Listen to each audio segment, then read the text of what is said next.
trapped in a time-space dimension. And interestingly, he chose reptiles to symbolize this race.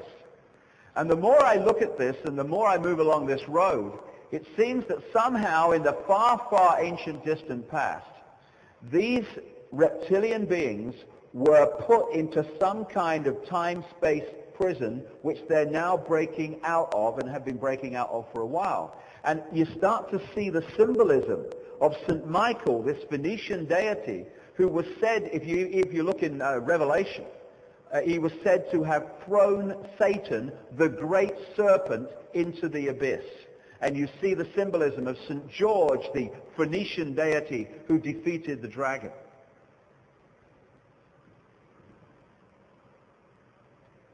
A lot of the stories that you see, famous stories, many of them, are actually depicting a truth.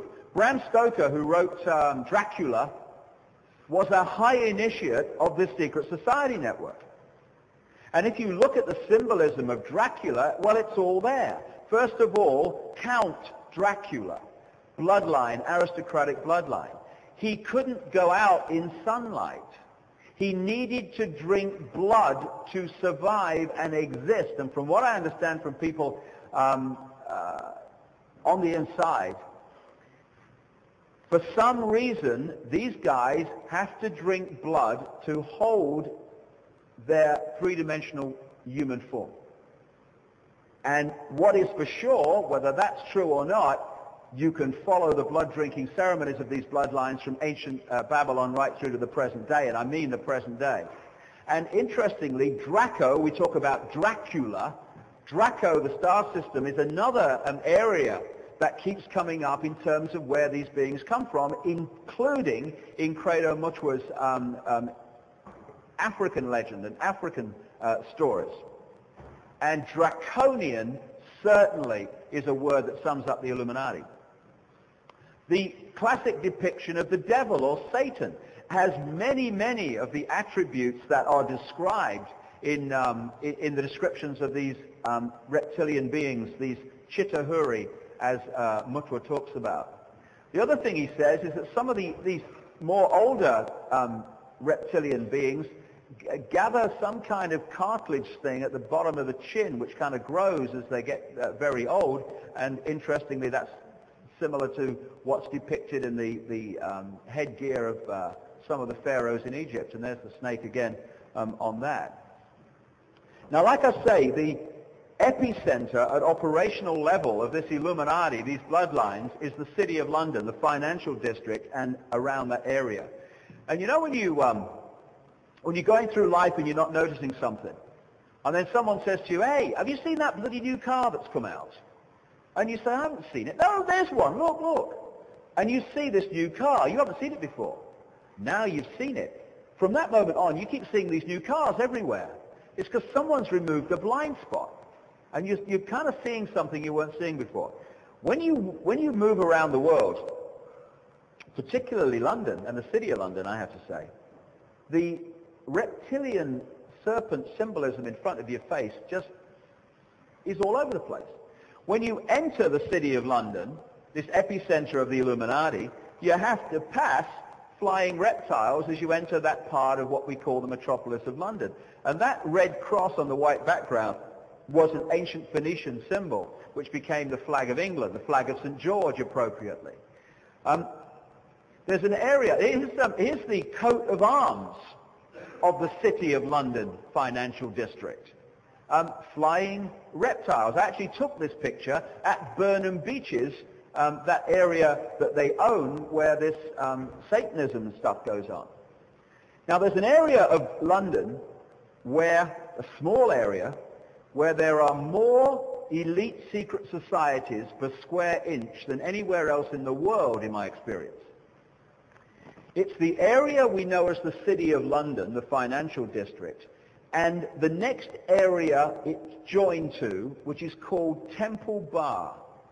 Temple Bar is the center not just of the British, but of the global legal profession.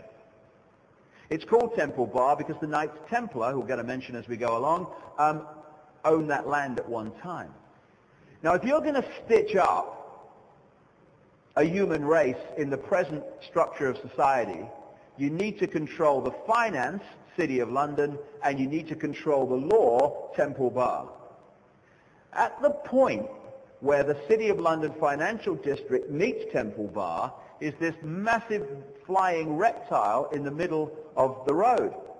That is the City of London, that's Temple Bar, that's one of the law courts, and you get that in the center of the road. A lot of these aristocratic families, who are manifestations of these bloodlines, have flying reptiles in their coats of arms. This is the Marlborough family, an offshoot of which was Winston Churchill, that's based at Blenheim Palace near Oxford. And the great cathedrals of Europe, like Notre Dame, which is not Mother Mary, by the way, it's Queen Semiramis, Our Lady of Babylon, in Paris, and the cathedrals of Britain, they were built overwhelmingly with Knights Templar Illuminati money. And they were put on the major vortex points, like Chartreuse Cathedral near Paris, was the point where that was built was not just a druidic ritual center for that area of France. They came from all over Europe to do druidic rituals at that point.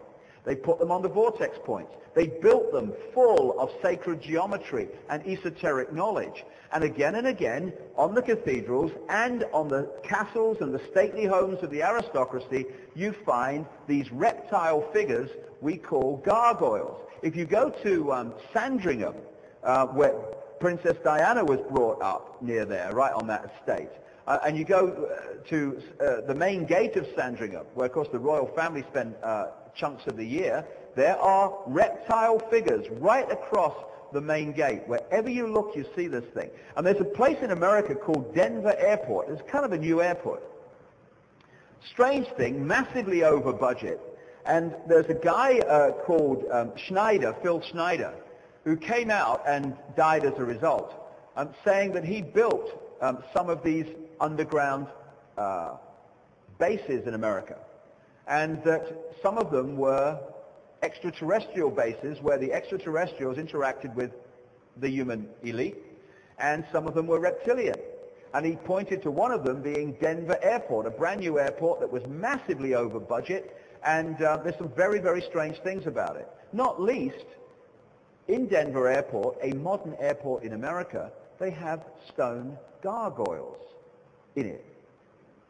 The reptilian symbolism, once the blind spot's gone, you start to see it everywhere where you didn't see it before. And these, the Windsors, are one of these bloodlines. And this solves another mystery, which I always wondered as a child. I always wondered why the Queen had these long bloody things trailing behind her, and now I know it was to hide her tail. The Fortean Times did this on its front page in the latest edition, taking the piss out of me. Thank you, it sold a hell of a lot of books. Will you do it in the next edition as well, please? Depicting the Queen as actually a front for a reptilian figure. Yeah. Do you think I've lost my knighthood? Do you reckon I get my knighthood now? I think it's gone, don't you? Yeah, thank God for that. And the story of Diana is also about genetics, about bloodline, and about wanting her bloodline fused with the Windsors. As she used to call herself to Christine Fitzgerald, she said, "I'm just the Windsors' brood mare," and that's all they wanted her for. Now, going along with these bloodlines, and I'll come back to that in a second when we get to the genealogy of the ruling families today, which is extraordinary. The bloodlines have worked through, in this period of thousands of years, a secret society network, which has helped to hide dramatically what's going on. Now, these bloodlines have changed their